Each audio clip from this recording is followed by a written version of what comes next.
the consequences, if any of this is true, if just one case is true, are so huge that it would be the biggest revelation in the human experience. We would have to rethink everything we think we know about ourselves, our place in the cosmos.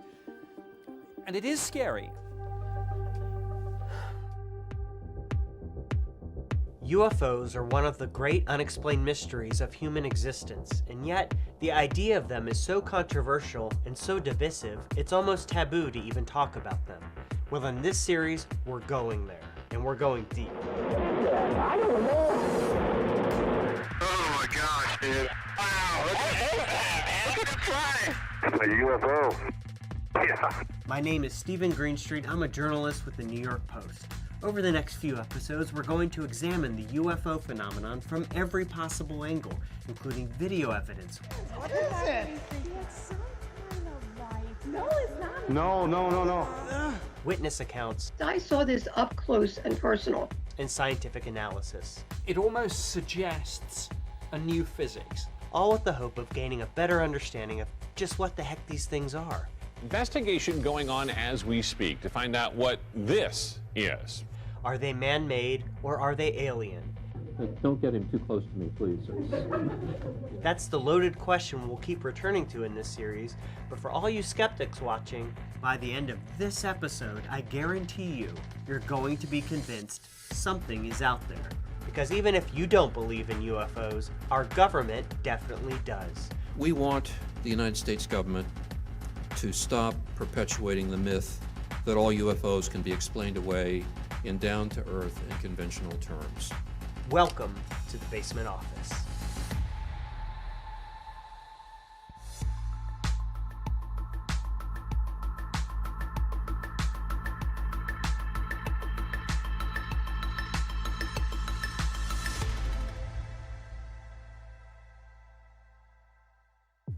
We are going to begin our series by dissecting the government's involvement in the world of UFOs. The mind-blowing fact the military has admitted that they exist, and that according to the Pentagon, they pose a, quote, threat to our homeland. We have the government insider when it comes to this matter, a man who has been called the real-life Fox Mulder, thanks to his work researching UFOs, Nick Pope. Nick, you're very credentialed, you've got a lot, your resume is quite expansive. Why don't you give me the nuts and bolts of it? I worked for the British government for 21 years at the Ministry of Defence, and for much of the early 90s, I ran the UK's UFO program. So my job was to research and investigate the phenomenon and come to a judgment about whether there was evidence of any threat to the defence of the UK or anything of more general scientific interest. So you've outlined everything you did in the UK investigating UFOs. Does the US government have a similar program? Yes, the US started in the UFO game in 1947, and they had then 3 programs under the name Sign, Grudge, and Blue Book. Blue Book was the most famous, long-running one. It was essentially the same thing. Research and investigate the phenomenon, see if there's a threat. Since 1947, we have received and analyzed between 1 and 2,000 reports. The Air Force interest in this problem has been due to our feeling of an obligation to identify and analyze to the best of our ability anything in the air that may have the possibility of threat or menace to the United States. So that was a public program. Then in 1969, they pulled the plug. They said, okay, we've investigated, haven't found any evidence of a threat. We're out of the business of looking at this. And very recently, it was revealed that actually they did have a program and probably still do. And I'm amazed how little political fallout there has been over the fact that the media and the US people were effectively misled on that issue for decades. The truth came out in December of 2017 when the New York Times published a bombshell story revealing the existence of a secret Pentagon program to investigate UFOs called ATIP, or Advanced Aerospace Threat Identification Program. Here's what the Pentagon told me the mission was. The ATIP program did pursue research and investigation into unidentified aerial phenomena. The Department of Defense is always concerned about maintaining positive identification of all aircraft in our operating environment, as well as identifying any foreign capability that may be a threat to the homeland. The department will continue to investigate through normal procedures reports of unidentified aircraft encountered by U.S. military aviators in order to ensure defense of the homeland and protection against strategic surprise by our nation's adversaries. Back in 2017, when the New York Times published their report, they also released a number of videos revealing Navy encounters with UFOs. In an exclusive statement to the Post, the Pentagon told me these videos were, quote, for research and analysis purposes by U.S. government agencies and industry partners, and not for general public release. So the general public was never supposed to see these videos. One of these three took place off the coast of San Diego in 2004, involving the USS Nimitz and two of its F-18 Navy fighter jets. This is the footage that was captured. They see this tic-tac object, which you're seeing here in this footage, and the pilot said it was at least as long as his plane, so about 40 feet. So the thing you're looking at is about 40 feet long. But he said there was another object below it, just underneath the surface of the water, that was maybe 10 times as long. And this tic-tac was like hovering above the surface of the water and then would just disappear. And he said there were like two antenna, L-shaped antenna, like on the bottom of this thing. Now, while the footage itself, alone without context, offers nothing mind-blowing, the story behind what you're looking at is. Why should I be worried or dig deeper into the Nimitz footage? You don't know what you're looking at, but that, in a sense, is the point of the story. You don't know what you're looking at. The pilots don't know what they're looking at. The radar operators don't know what they're tracking, and the whole radar aspect of this story is very important in terms of corroboration. It's not just these trained observers, the pilots. It's being tracked on radar too. And in a sense, the story is simply that the US military in their fastest jets can't catch these UFOs. They are running rings around them. There's something out there, and there's this marvelous quote that I think one of the pilots came out with after this, when he was asked, well, what do you think? He said, I don't know what it was, but I sure as heck want to fly one. Now, when a US Navy, when one of the top guns tells you something like that, this should be telling everyone something about UFOs. Right. And it's fascinating to hear, like, we're going to watch this 2015 footage. The 2015 footage was taken off the East Coast, same deal, FLIR footage from Navy fighters. Dude, there's a going on, bro. There's a whole fleet of them. Look on the ASA. My gosh. They're all going against the wind. The wind's 120 knots to the west. Look at that thing, dude.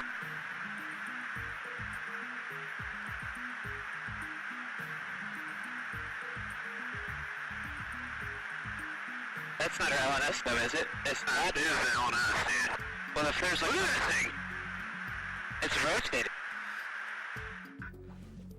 Guys, what blows my mind is, again, people whose full-time jobs are to defend this country, to take to the air, identify threats, know when they're there, and to take them out. They see these things and they're like, wait, what do we do? And when they start suddenly saying, look at that thing go, like, there's a whole fleet of them. Wow. And you can hear the tension and excitement in their voices, and you know that something extraordinary was going on. Yes. And the last clip we're going to play is the third of these 3 videos that were released. It's called the Go Fast UFO, where these pilots observe an extremely fast-moving object and are able to actually hone in on it. Their cameras are actually able to lock on this object, and you hear it in their voice. In fact, I'm going to turn it down because they get so loud. There it is. They're trying to lock in on it. This thing's moving. Nickel 6-1 Tango, Logic, over. Oh, got it! Woohoo! Roger. There's troubleshooting as soon as Did you box moving target? No, I took an auto track. Oh, okay. Oh my gosh, dude. Wow, look at it fly! They're watching this thing zip so fast, and they're like, look at that thing moving. These are guys that move for a living. These are guys that do fly for a living, and they're blown away. Exactly. When you fly thousands of miles an hour, you don't get excited about that kind of thing unless it's orders of magnitude beyond it. And clearly they were seeing and experiencing something they'd never come across before. Apparently, these clips are just the tip of the iceberg when it comes to naval encounters with UFOs.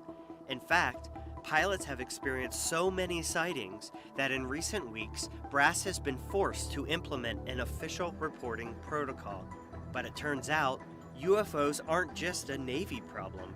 I spoke with John Greenwald, who runs the Black Vault, a site dedicated to unearthing government secrets by using the Freedom of Information Act. And he discovered that the Air Force is also dealing with UFO sightings. There's an Air Force manual that was called 10-206. It was undeniable proof that the Air Force was mandating their personnel officers to report UFOs. And so I traced the lineage of that particular document all the way through where the UFO reports had gone and so on. I am comfortable saying that there were UFO procedures, and obviously they're there for a reason to investigate. And what I did through the Freedom of Information Act was not only discover that document, but throughout the years see that they were actively updating it. Now, why is this important? Well, because you can easily argue if something is not updated, that it's potentially a manual, a procedure, something on the books that they forgot about, that they don't care about. But they were actively updating it, and UFOs, specifically in Chapter 5 of this manual, never came out. What that tells me, I mean, if UFOs were bunk, if UFOs didn't exist, if UFOs weren't anything that the military should be concerned about, it wouldn't be in a manual for the Air Force, right? That's right. Bigfoot's not in the U.S. Air Force manual, is it? No. You know, the Yeti isn't. Ghosts aren't in the U.S. Air Force manual. UFOs are. Do UFOs exist, John? Yeah, absolutely. So the Navy is not alone in encountering UFOs. The Air Force literally has it in their manual. We have video evidence of this. This is a video clip from Nellis Air Force Base, which is very close to actually Area 51 out in Nevada, of a round saucer-looking object flying about. And the military folks viewing this and observing this are commenting on it. What the heck is this thing? Do we have anything out? What's going on? I don't know. And of course, this being close to Area 51 could be anything. But the fact that these guys on base have no idea. This is where it gets interesting to me. Now, I don't buy into many of the conspiracy theories about this, most of which say, well, it's probably some secret military program. These are the people that run the secret military programs, and when they're the ones having the discussion saying, hey, we've got this weird thing, then it should be a wake-up call for everyone. And military personnel are not the only pilots encountering UFOs. We're actually going to listen to audio, FAA audio, of commercial airliners having close encounters. This first one takes place off the coast of Oregon in 2017. You know that target south of the boundary there, that 0027 code moving very fast at 37,000? Oh, look at that thing. Yeah, that's crazy. Huh. And you don't have anything on him, huh? I got nothing. Well, look. Yeah, for United 612, it's just a white speck out there. I mean, we can see it, but there's no identification on it, just that it's there. Where this guy ended up, we don't know. Oh, so we still don't know. No. The fighters scrambled. They went out looking around a little bit, but we lost anybody having sight of the aircraft. Wow, that's weird. It's really weird, yeah. Well, this is typical of, I guess, the sort of case that interests me. A UFO where you're having this discussion, and it's not some friend of a friend story. We have the recordings. And for the skeptics who say that no one takes UFOs seriously, they scrambled military jets to try and intercept this thing and get a look at it. And wait, What does it tell you when an F-16 can't catch something? Then clearly it goes back to the point, speed and maneuverability. These UFOs, whatever they are, run rings around our best air defense fighters. From your lofty position at the Ministry of Defense investigating UFOs, what are some of the mind-blowing realities about these observed objects?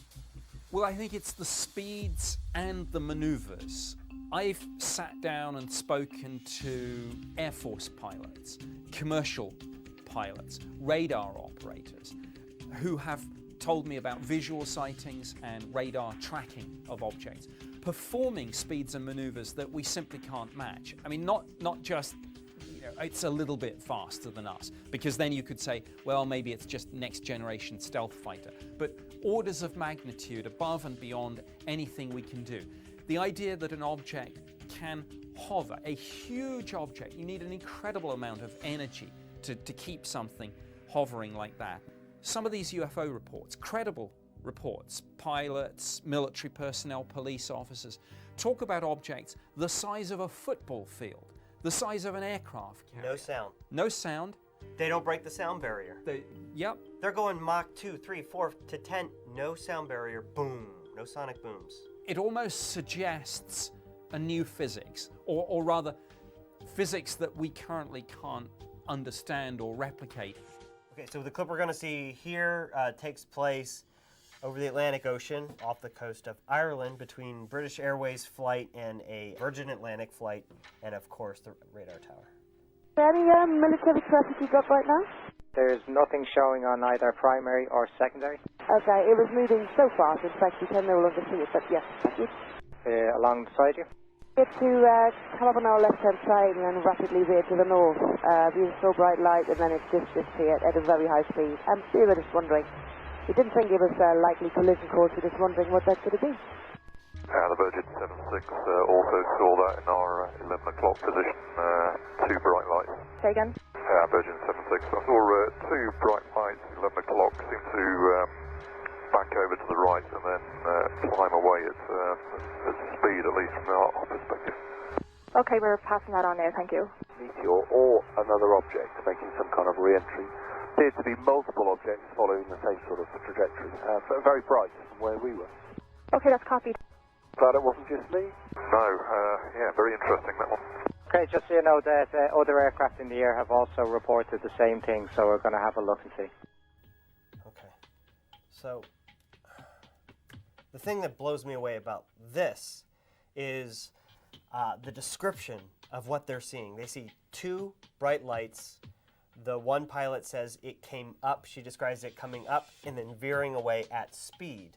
And pilots are familiar with airspeed, what's moving, how fast, etc. When you've got multiple pilots exclaiming, this sucker is moving very fast, what's going on here, man? Well, it's interesting because the main skeptical theory here is that it was maybe the burning up in the Earth's atmosphere of some sort of fireball meteor. But then you listen to the recording, you hear clear references to a change of direction. One of the references to the object veering away. One of the other references to the object climbing rapidly. It goes back to the point. It's not just the speeds, it's the maneuvers. And again, there are dozens, if not hundreds, of these, examples of these. Let's take a listen. Number 71 Papa Golf, go ahead.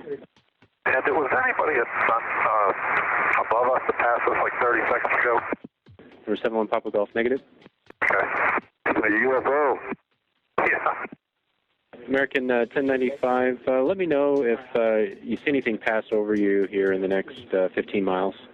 You know if anything passes over? American 1095, affirmative. We had an aircraft in front of you that's 37 that reported something pass over him, and we didn't have any targets, so just let me know if you see anything pass over you. I don't know what it was. It wasn't an airplane, but the path was going the opposite direction. Hey, it's American 1095. Yeah, something just passed over us. Like don't know what it was, but it's at least 2,000-3,000 feet above us. So yeah, it passed right over the top of us. Okay, American 1095, thank you. American 1095, can you tell if it was in motion or just hovering? Make it out whether it was a balloon or whatnot, but it was just really either bright or had a big reflection on it several thousand feet above us going opposite directions. Okay, Roger. Was it a Google balloon? Tesla. UFO. Okay, so another example of American Airlines pilot, flying through the air. I mean, picture this. You guys have been on planes. The audience, everyone's been on planes. Imagine your pilot in the cockpit going, "Whoa! Like, what was that?" And then calling the radar control tower and going, "Hey, man, did something just like fly over us?" Radar tower says, "We got nothing." Right? We don't see a thing, right?